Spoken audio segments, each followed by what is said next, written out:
Bocah laki-laki ini adalah Bradley Cohen, dia biasa dipanggil Brad.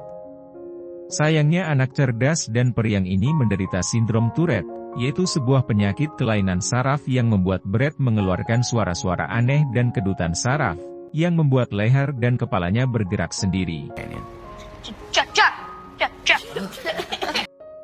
Kelainan ini tentu saja membuat dia sering menjadi bahan ejekan dari orang-orang sekitarnya. Sebuah penyakit yang membuatnya selalu melakukan sesuatu di luar kendalinya sejak usia 6 tahun. Tentu saja hal itu mengganggu hubungan pertemanannya di sekolah. Bahkan sempat ia dijuluki si gila atau si sakit oleh teman-temannya. Oleh karena itu Brad tidak betah berada di sekolah, karena sindromnya ini ia pun sulit untuk berkonsentrasi dan membaca, akibat tubuhnya yang tidak bisa diam. Kedua orang tua Brad telah berpisah, ia tinggal bersama ibu dan adiknya. Terkadang ayah Brad mengunjungi anak-anaknya dan mereka menghabiskan waktu bersama. Akan tetapi ayah Brad selalu menganggap Brad sebagai anak yang berbeda. Meskipun tidak bermaksud pilih kasih namun ayahnya Brad tidak bisa menutupi kekecewaannya akibat penyakit yang dideritanya. Ia selalu meminta Brad untuk menahan, padahal Brad tidak bisa melakukan itu. Penyakit sindrom Tourette yang Brad alami ini padahal bukanlah keinginannya, sehingga ia tak tahu bagaimana cara mengatasinya.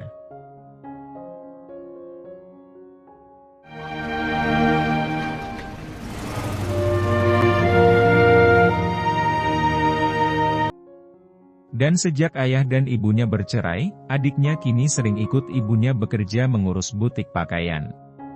Saat itu teman-teman ibu Brad menganggap Brad adalah anak yang aneh, dan menyarankan untuk membawanya ke pendeta untuk mengusir setan yang ada dalam tubuh Brad. Tetapi sang ibu mengabaikan saran dari teman-temannya itu, karena ia yakin bahwa anaknya baik-baik saja.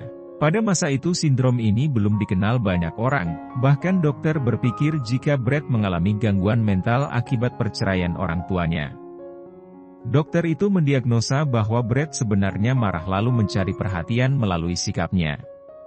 Padahal Brad sendiri tidak pernah menyesali perpisahan orang tuanya. Ia pun merasa kasihan dengan ibunya karena dianggap tidak becus dalam merawat anak. Sementara itu ayah Brad menemaninya bermain baseball karena Brad ternyata sangat suka bermain baseball. Bahkan ia mampu membuat timnya memenangkan permainan.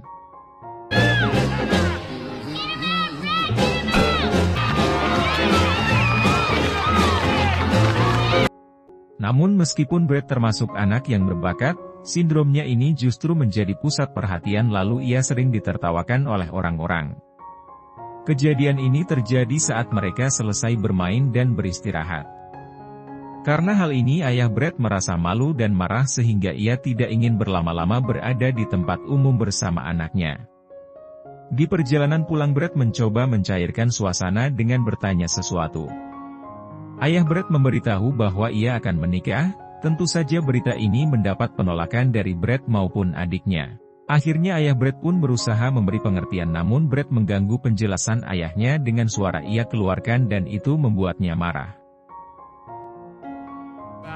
She's fine with it. She said, I said, stop it! Just stop it!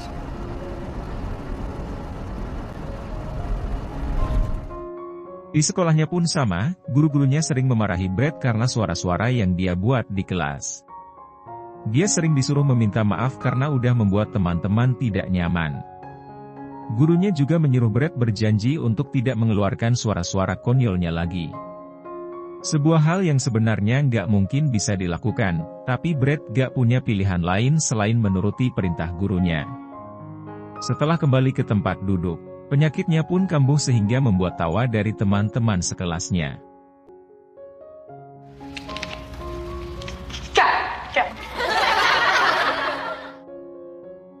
Brad dan ibunya pun akhirnya dipanggil ke kantor kepala sekolah. Guru-guru di sana menganggap Brad adalah anak yang kurang ajar, bahkan kepala sekolah menganggap kalau Brad sengaja menyabotase dirinya sendiri. Sebuah pernyataan yang membuat sakit hati sang ibu. Sesampainya di rumah, ibu Brad pun mengadu kepada sang ayah karena gurunya hanya menyalahkan pola asuh orang tuanya yang buruk. Si ibu pun berkata kepada si ayah bahwa kayaknya dia akan melakukan riset sendiri terkait kelainan yang diderita Brett. Jadi dia pun pergi ke perpustakaan untuk mencari tahu tentang kelainan anaknya tersebut.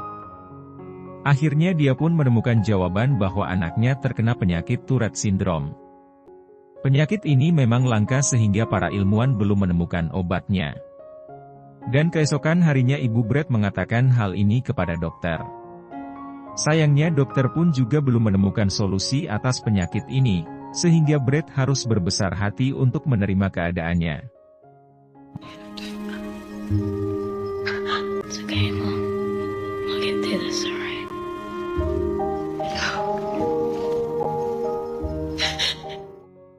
Malamnya Brett menelepon sang ayah lalu bercerita bahwa selama ini ia menderita sindrom Tourette. Namun Brett berusaha menenangkan ayahnya jika ia akan baik-baik saja dan itu membuat sang ayah merasa bersalah karena selama ini ia selalu tidak mengerti keadaan sang anak.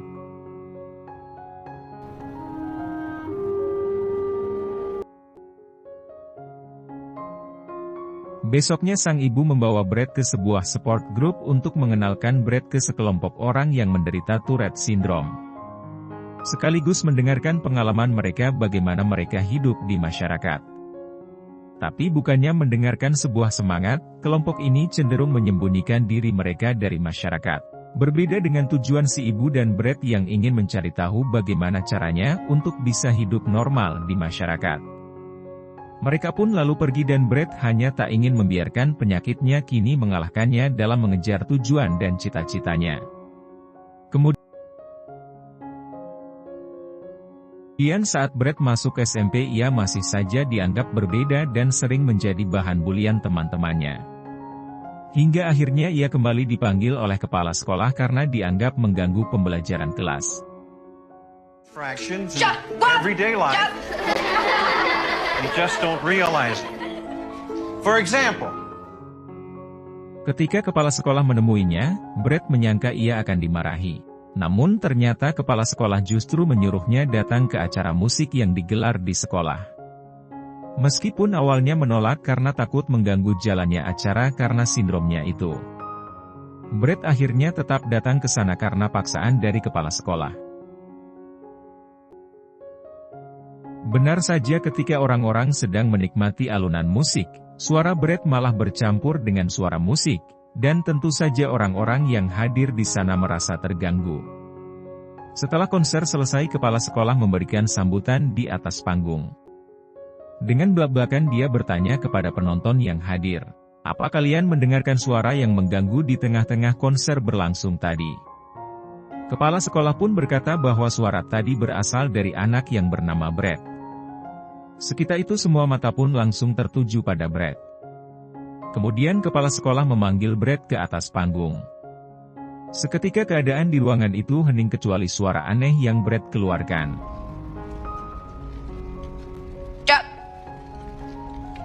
Di atas panggung terjadilah percakapan antara kepala sekolah dan Brett. Dia pun bertanya pada Brett apakah kau senang membuat suara itu dan mengganggu orang lain. Brett menjawab tidak, karena aku punya Tourette Syndrome. Kemudian kepala sekolah bertanya apa itu Tourette Syndrome. Brett pun menjelaskan itu berasal dari otakku yang menyebabkan aku membuat suara-suara aneh. Kepala sekolah lanjut bertanya, apakah kau bisa mengontrolnya? Brett pun menjawab tak bisa, ini adalah sebuah penyakit. Kepala sekolah bertanya lagi apakah ada pengobatan dari penyakitmu? Brett juga menjawab, untuk saat ini enggak ada obatnya dan aku enggak suka membuat suara-suara yang mengganggu seperti apa yang kalian pikirkan dan Brett juga mengatakan, lebih parah lagi kalau aku mengalami stres dan aku benar-benar enggak bisa menghentikannya. Tapi kalau aku merasa diterima maka sindromku enggak terlalu parah, kata Brett. Kepala sekolah pun bertanya lagi, apa yang bisa semua orang di sekolah ini lakukan untuk membantumu? Brett pun menjawab, aku hanya perlu semua orang memperlakukanku seperti memperlakukan orang pada umumnya. Brett pun kemudian disuruh kembali ke tempat duduknya dan dia mendapatkan tepukan tangan dari semua orang, yang pada akhirnya mengerti tentang Tourette Syndrome yang dia derita.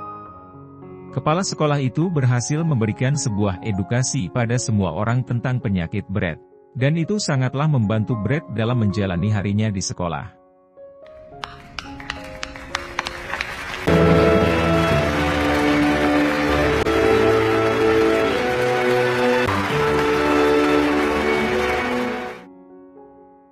Kini saat ia dewasa, Brett sudah bisa menerima penyakitnya, yang pada akhirnya ia tidak malu untuk mengakui bahwa ia memiliki sindrom ini.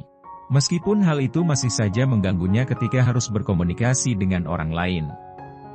Brett bercita-cita menjadi guru, sekarang tengah berjuang melamar pekerjaan ke banyak tempat sekolah. Sayangnya lamaran yang ia ajukan pada saat itu belum ada yang diterima. Akibat penyakitnya yang diderita ini, orang-orang menganggap jika Brett akan kesulitan mengajar di depan kelas.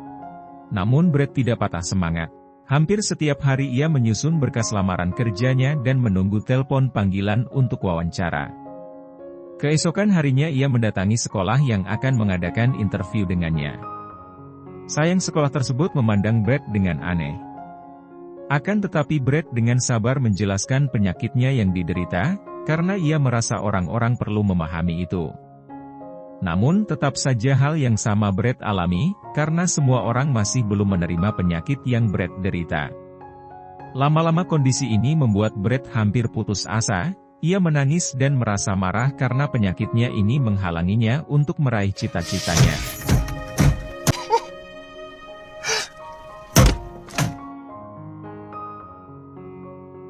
Ia lantas menceritakan hal ini pada sang ibu, ibunya pun memberi semangat dan berhasil menyulut keyakinan Brett untuk mendapatkan sekolah yang tepat untuk menerimanya. Keesokan harinya Brett pun mencatat sekolah-sekolah yang lainnya yang akan ia kunjungi. Ia juga menyusun berkas lamaran pekerjaannya dan akan mendatangi sekolah-sekolah itu satu persatu. Dengan semangatnya yang baru, Brett mengunjungi banyak sekolah dan menyerahkan berkas lamarannya ke sana. Sayang Brett kehabisan waktu, sekolah-sekolah itu telah memasuki waktu libur sehingga Brett mau tak mau meminta bantuan ayahnya untuk bekerja di proyeknya, demi memenuhi kehidupannya sementara waktu. Brett juga menjelaskan kepada sang ayah bahwa ini hanyalah pekerjaan paruh waktu saja, karena ia masih ingin menjadi guru. Setelah sekian lama Brett akhirnya mendapatkan lagi panggilan wawancara di sebuah sekolah dasar yang bernama Mountain View. Dia pun bertemu dengan Jim kepala sekolah, dan Hillary wakil kepala sekolah. Mereka pun mengadakan sesi wawancara untuk Brett. Berbeda dengan sesi wawancara sebelumnya, mereka berdua lebih fokus dengan potensi Brett dalam mengajar, dibandingkan dengan Tourette syndrome-nya. Mereka lebih menggali kualitas mengajar dan metode-metode yang akan berguna. Mereka pun berbicara hampir 2 jam lamanya dan itu adalah wawancara terbaik yang pernah Brett dapatkan. Namun seperti biasa Brett tak mau berharap lebih karena pengalaman buruk sebelumnya. Singkat cerita, panggilan kedua untuk Brett pun datang dan dia diminta untuk kembali ke sekolah. Brett pun diwawancarai sama staf pengajar untuk kelas 2. Terkait sindrom Tourette-nya, Brett berhasil memberikan sebuah edukasi bahwa sindrom Tourette enggak akan jadi masalah ketika mengajar nanti. Setelah itu Brett jadi orang yang menunggu panggilan telepon kembali. Sampai akhirnya dia mendapatkan telepon dari kepala sekolah untuk datang ke sana. Dan pagi itu Brett mendapatkan kabar gembira kalau dia diterima mengajar di sekolah itu. Waiting to show you your classroom. Welcome. Hillary pun mengantarkan Brett ke ruang kelas tempat dia mengajar nanti. Beruntungnya Brett dia mendapatkan dukungan dari para guru di sana. Ia pun memberi kabar ini kepada ibunya yang turut bangga atas pencapaian anaknya itu. Namun ternyata di akhir telepon ibunya justru meminta Brett untuk mencari pacar supaya kebahagiaan anaknya semakin lengkap. Esoknya ia bertemu dengan seseorang yang ia temukan melalui aplikasi kencan online. Dan bertemu dengan perempuan bernama Nancy, mereka berdua ternyata punya banyak kesamaan namun Brett seperti biasa gak mau terlalu berharap jika Nancy tertarik dengannya. Dan suatu malam Nancy kembali menghubungi Brett lewat email, tentu ini sebuah titik terang buat Brett yang menginginkan seorang pacar. Sementara itu hari pertama mengajar Brett pun dimulai, dia pun menyiapkan segala sesuatunya dan bersiap menyambut muridnya. Dalam pertama kali mengajar Brett mengenalkan anak muridnya tentang Tourette syndrome dan membiarkan mereka bertanya tentang apapun terkait hal itu. Tak disangka karena hal itu menjadikannya lebih dekat dengan para muridnya. Does it hurt? Well, sometimes, like when my neck jerks, but the noise... Perjalanan cintanya dengan Nancy pun bertumbuh manis dan Nancy adalah seorang perempuan yang menerima Brett apa adanya termasuk sindrom Tourette-nya. Suatu pagi di sekolah Brett mendapati salah seorang muridnya bernama Amanda. Di situ Amanda mengabari kalau dia tak bisa ikut kelasnya lagi, dikarenakan orang tuanya tidak setuju Amanda diajar oleh Brett, dengan alasan bahwa Amanda akan sulit berkonsentrasi. Tapi nggak ada yang bisa dilakukan Brett kecuali menerimanya dan beruntungnya Hillary tetap memberinya semangat atas kejadian ini. Sehingga membuat anak-anak muridnya bersemangat untuk belajar dan merasakan kesenangan di kala itu. Setelah jam pelajaran usai Brett disapa oleh salah seorang muridnya yang bernama Heather. Heather berkata bahwa dia sangat menyukai topi yang Brett pakai. Brett pun membalas dengan berkata bahwa dia sangat menyukai rambutnya Heather. Kemudian Heather pun menjawab bahwa rambutnya dulu itu sangat panjang, tapi rontok karena obat-obatan yang ia minum. Jawaban anak ini yang membuat Brett merasa sedih. Karena ia kini tahu bahwa gadis kecil ini telah terkena kanker. Ibunya pun berkata sebenarnya ingin menceritakan tentang Heather pada Brett, tapi ini menurutnya terlalu dini, karena ia tak ingin merusak kebahagiaan Heather di sisa waktu hidupnya. Lalu sang ibu juga meminta Brett untuk merahasiakan ini semua sedikit lagi. Keesokan harinya saat istirahat berlangsung, Brett memergoki seorang murid bernama Thomas yang mencoret-coret pintu toilet. Dia adalah salah satu anak yang memang susah diatur. Namun Brett dengan sabar tetap mengajarinya disiplin dan mengajarinya membaca supaya nilainya bisa lebih baik. Brett pun juga semakin serius menjalin hubungannya bersama Nancy. Hari ini ia mengajak Nancy ke acara keluarga di rumahnya. Awalnya Nancy merasa khawatir tidak diterima oleh keluarga Brett, namun ternyata ibu Brett justru menerimanya dengan begitu hangat. Dalam waktu cepat Nancy bisa diterima dalam keluarga Brett. Ternyata ibu Brett memang menyukai Nancy, sayangnya Brett masih merasa rendah diri dengan penyakitnya. Ia takut Nancy tak tahan padanya lalu meninggalkannya. Namun sang ibu meyakinkan putranya bahwa itu hanyalah kekhawatiran yang tidak perlu dipikirkan. Tidak hanya dikenalkan dengan ibu Brett, Nancy pun juga dibawa ke rumah ayah Brett. Di sini Brett sudah berbaikan dengan sang ayah. Di saat itu pula ia pun menceritakan keadaannya di sekolah yang kekurangan rak buku akibat pemotongan anggaran dari sekolah. Bahkan ia kemungkinan tak mengajar di sekolah itu lagi karena anggaran sekolah juga menipis sehingga ada pengurangan bagi pengajar di sekolah. Beberapa bulan kemudian semua orang merayakan Valentine. Namun sayangnya Heather sudah tidak bisa bersama mereka. Dan saat pemakaman Heather, Brett sebenarnya tidak ingin masuk ke gereja karena takut mengganggu upacara pemakaman akibat sindromnya.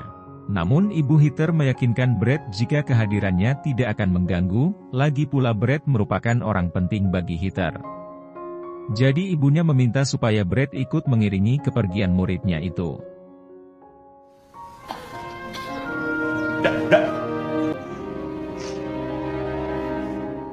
Pada suatu siang Brett bertemu dengan seorang supir truk yang langsung mengetahui bahwa Brett adalah penderita sindrom Tourette. Orang itu ternyata juga memiliki teman dengan sindrom tersebut, sehingga ia sudah terbiasa dengan gerakan maupun suara aneh yang tidak bisa dikendalikan oleh sang penderita seperti Brett. Kebaikan supir truk itu pun memberi ide untuk Brett, lalu ia berinisiatif ingin memberi kejutan untuk murid-muridnya. Sehingga ia meminta kartu nama si supir untuk menghubunginya sewaktu-waktu. Safe trucking.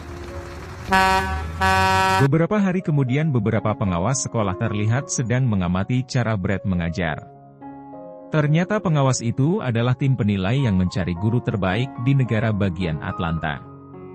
Bertepatan dengan saat itu truk merah kenalan Brett hari lalu datang. Anak-anak murid Brad terlihat ingin sekali melihat truk itu, meskipun ada penilai pengajar Brad tetap memberi kesempatan anak muridnya keluar untuk melihat truk itu. Tentu saja hal tersebut membuat anak muridnya Brad sangat senang.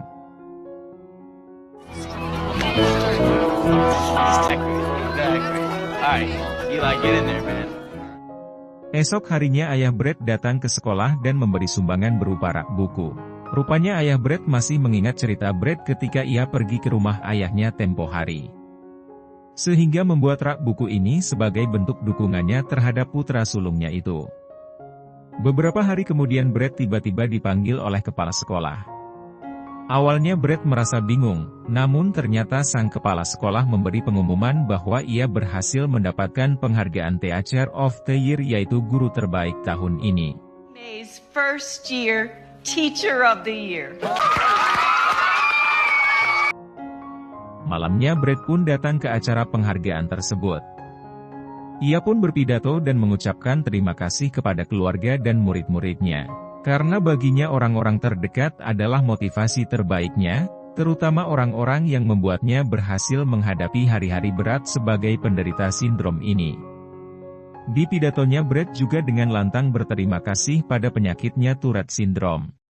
Mengatasi penyakit ini udah mengajariku pelajaran yang paling berharga, yaitu jangan pernah membiarkan apapun menghentikan kau dari mengejar mimpimu. Setelah itu Brad kemudian melanjutkan gelar masternya, dan menikahi Nancy di tahun 2006. Bradley Cohen tetap tinggal di Atlanta dan tetap melakukan hal yang dia cintai, yaitu menjadi seorang guru.